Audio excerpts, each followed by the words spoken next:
Hello, this is Mr. Alvarez, and today I will be teaching you guys the basic kama foundation strikes, starting with our chop punch.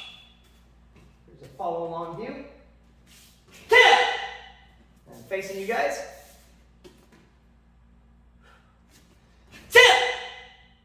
Three key points for this. One, you have the kamas always perpendicular to your arm.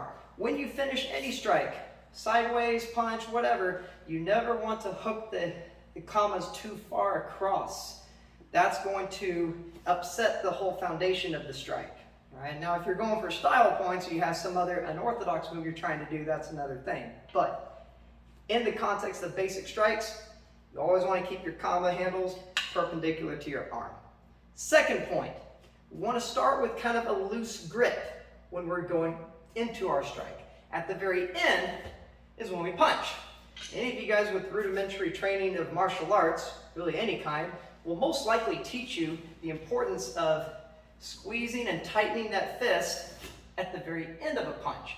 Some arts even look a little bit deeper at starting with that hand upside down first and then not twisting it over until the very end to help get a little more power out of that punch. Same concept here. Loose grip, and at the very end, we tighten.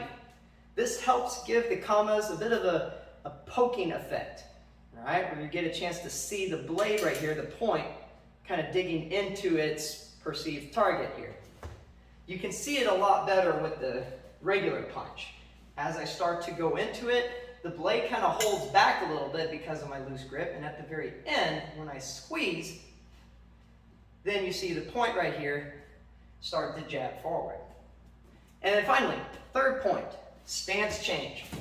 You want to get really comfortable with your front stances, going to one side and quickly, fluidly, switching to the other side. It's a simple case of rotating the feet to point the same direction and taking turns with which knee is bending and which knee is not. All right? So, again, point number one, kamas are always perpendicular to the arms. Point two, loose grip first, tighten at the very end for the poking effect. And then point number three, getting the stance change. When I go out for my side chop first, my front stance is facing a different corner. When I go into that punch, that's when my stance changes. It makes the whole combo look a lot cleaner and more precise that way. So again, one more time. Hit!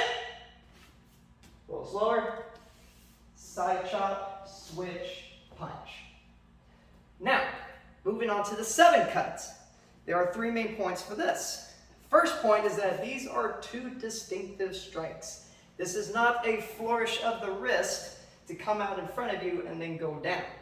Right? Now, if that's your desire and that's part of what you're trying to do in your form, like I mentioned earlier, that's one thing. But if you're trying to go for a solid 7 cut, it's going to be 2 distinctive strikes.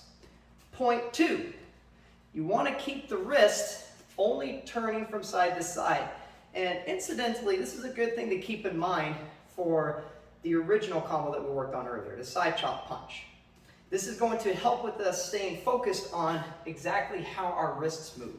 I don't want to have it rolling around too much. It only moves this way. If the kama is up and down, or if it's sideways, it's only moving this way. All right?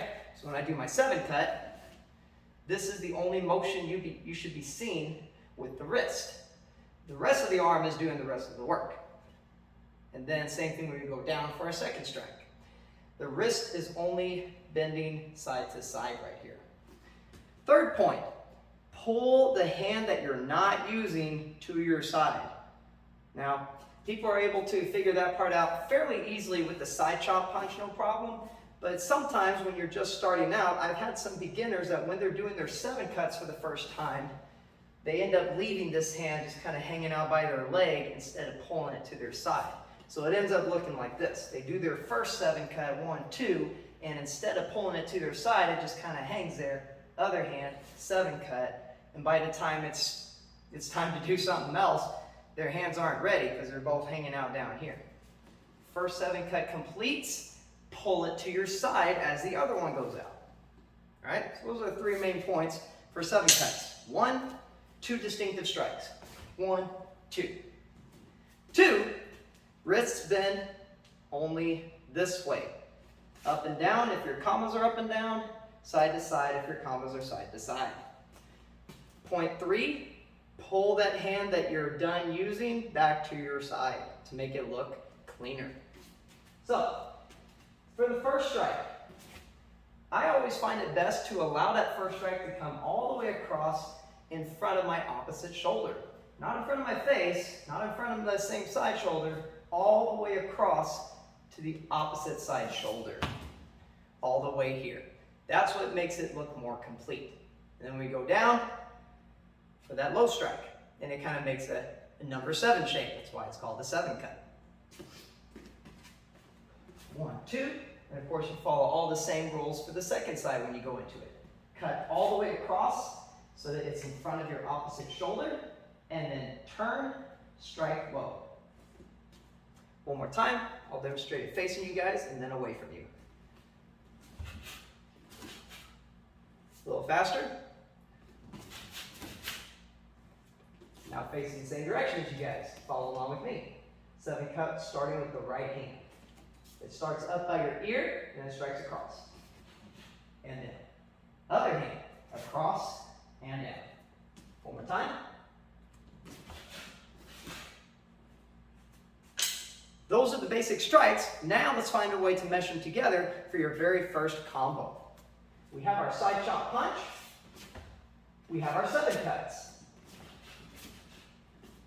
Now, to start this combo, we'll do a side chop as we step out. The other hand will go into the 7 cut. Now the left hand will do the 7 cut. 1, 2. We'll finish with that punch. This is a very quick, easy combo to get the hang of, and if you've mastered the side chop punch and the 7 cuts, no problem. This is one of the most basic, but still really cool combos that you can come up with using only those basic strikes. Again, that combo is side chop with the left hand, 7 cut starting with the right, 7 cut with the left, finish with the punch with the right hand. You can do this combo to the other side too. Right chop, left 7, right 7, left punch. I'll do it to both sides a little quicker here.